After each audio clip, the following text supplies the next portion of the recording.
someone who looks like me walks past you in the street, do you think they're a mother, a refugee, or a victim of oppression? Or do you think they're a cardiologist, a barrister, or maybe your local politician?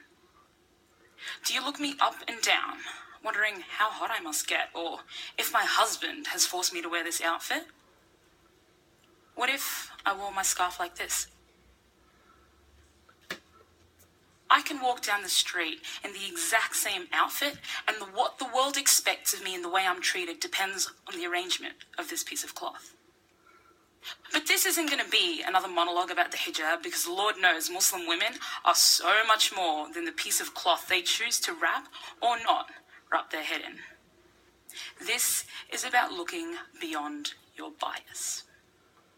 What if I'd walked past you and later on you'd found out that actually I was a race car engineer and that I designed my own race car and I ran my university's race team? Because it's true. What if I told you that I was actually trained as a boxer for 5 years? Because that's true too. Would it surprise you? Why?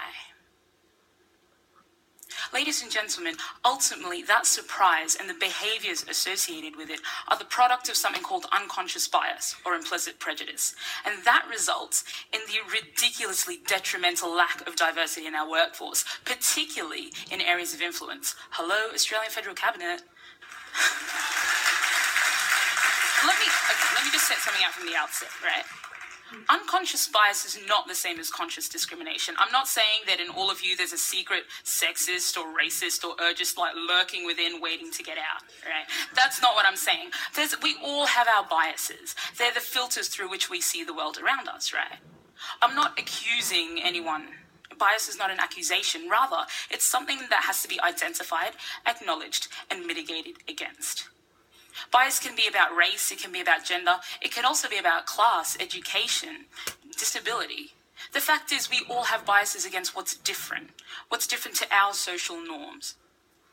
The thing is, if we want to live in a world where the circumstances of your birth do not dictate your future, and where equal opportunity is ubiquitous, then each and every one of us has a role to play in making sure unconscious bias does not determine our lives.